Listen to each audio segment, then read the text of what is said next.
You're listening to the Cyberwire Network, powered by N2K.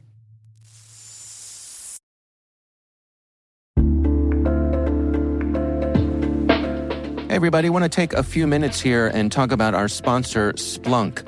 You know, you need to keep operations humming around the clock, but potential disruptions are everywhere.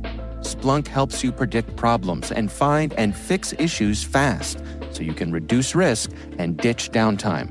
The world's largest enterprises rely on Splunk's unified security and observability platform to become more efficient, resilient, and innovative. With Splunk, you can react quickly, evolve faster, and be ready for anything. Stay ahead of disruptions. Learn more at splunk.com/resilience.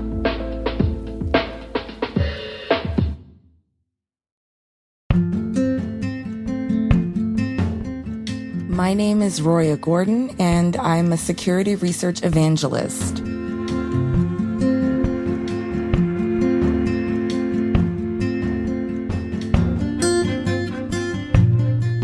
My mom used to always say I just talk too much, I should be a lawyer.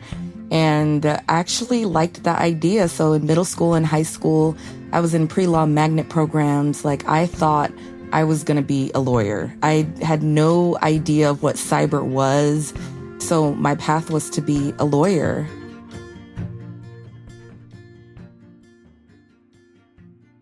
After high school, didn't end up going to college right away. I joined the Navy. I was in ROTC, and it just had a big influence on my life. And I was like, yeah, I want to join the Navy. So I did intelligence. This was before there was cybersecurity in the Navy. I worked a lot with the cryptologist. So a little bit of technical stuff there, but I was still doing threat intelligence, terrorism, and tracking military vessel safety as they were conducting exercises and sailing the seas. I got out. In undergrad, I was still kind of on the mission of doing national security. So I got my degree in international relations, and I was planning on joining the FBI, the CIA, the NSA. That was kind of my new path. And then I got introduced to tech in grad school when I started studying cyber warfare.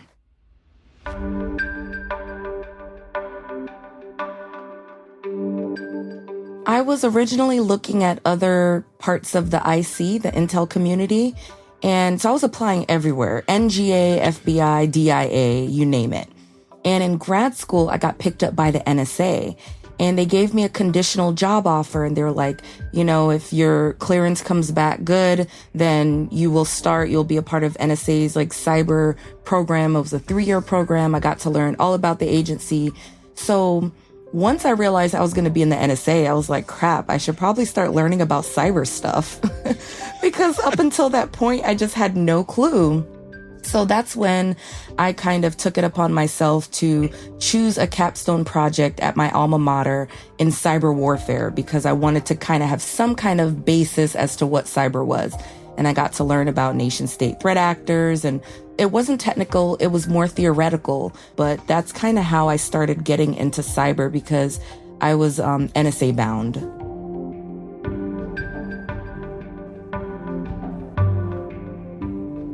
So I graduated from grad school. I had my official letter for the NSA in hand. I was getting ready to fly to DC. I already set up a place to live. Like, I was going to start at the NSA. And about a month, maybe a couple of weeks before my start date, my recruiter at the NSA calls me and says, I don't know what's going on, Roya, but the NSA is rescinding your job offer.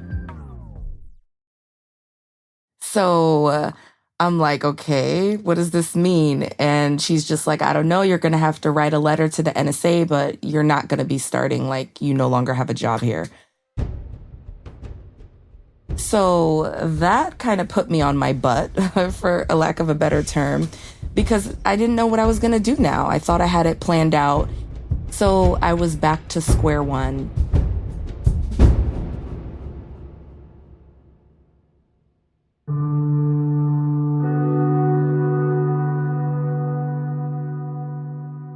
It was so tough because there were other jobs on the table that I didn't want to take because I'm like, I was about to work at the NSA. Now I'm being offered jobs, which I don't want to say was beneath me, but I knew I could do better and I didn't want to lock myself into it. So I was turning down jobs because I was like, I know what I'm looking for. I know where I want to be.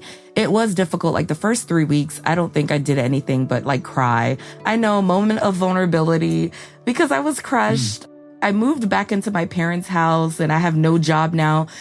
But yeah, it did take some time.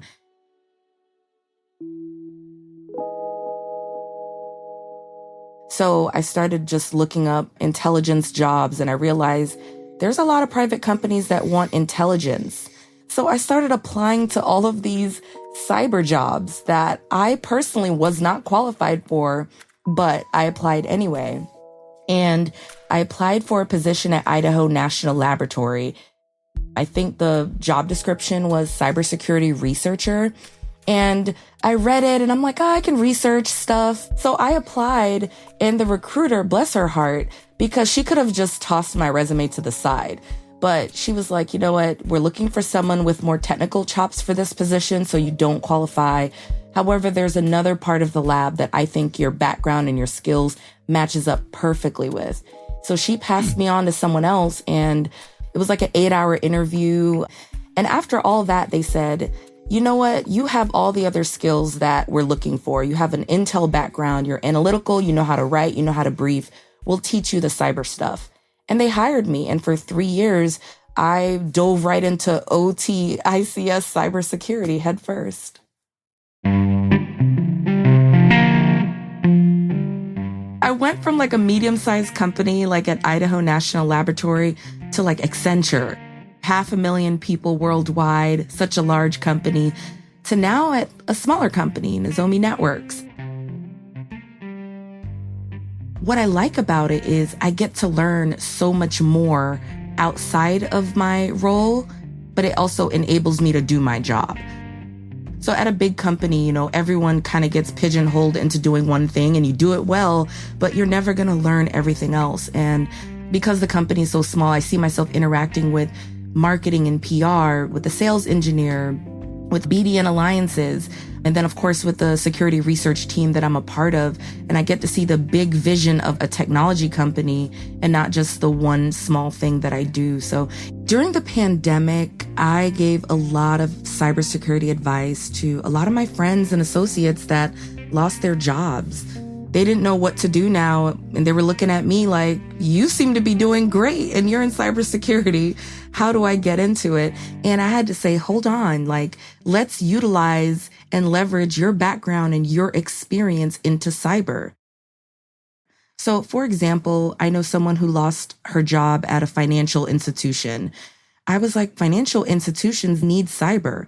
So your background can be leveraged. Maybe take a couple of these courses, get these certifications, look at some job descriptions and align what the certifications you're going to get to what the industry is looking for. Utilize what you have. Like cyber needs all types of skills. It's not a one size fit all type of thing.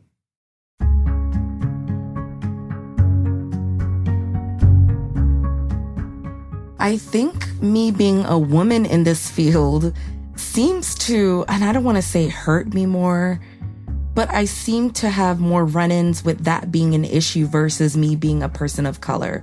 Only because they assume that a woman, she's not technical. She doesn't know what she's talking about. I mean, I've been in OT for so long and I still have people trying to explain to me what industrial control systems are.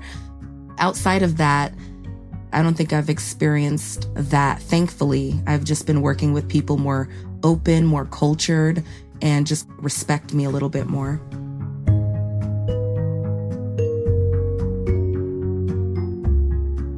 I guess I want to be remembered as, I don't want to say a trailblazer, but obviously someone that is representing people of color, women of color in this space. I try to speak at conferences. I'm doing webinars, and it's not for me to just feel good about myself, or, obviously it's to make the company look good too, but it's also to kind of show people, especially the youth, hey, there's a woman, there's someone Black that's doing these things, and kind of gauging their interest in this field, especially with girls. I used to volunteer with girls who code, and just changing their minds about what working in cybersecurity looks like. You know, you can still have your fun hobbies. You can still love fashion. You can still, like your Instagram and your TikToking, but you can also still be a really serious cybersecurity professional. So I just want to be an example that people can look at to say, she did it, so I know I can do it too. If not anything else, I think that would make me happy.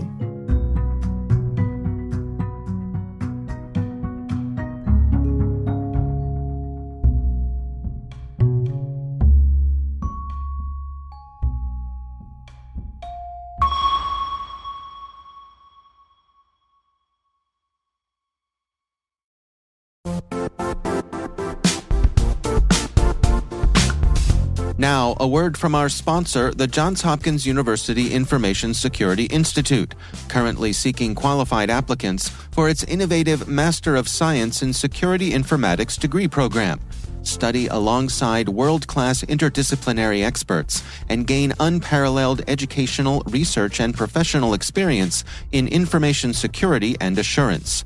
Interested U.S. citizens should consider the National Science Foundation's CyberCore Scholarship for Service program, which covers tuition and a $6,000 annual professional development allowance, as well as providing a $37,000 additional annual stipend.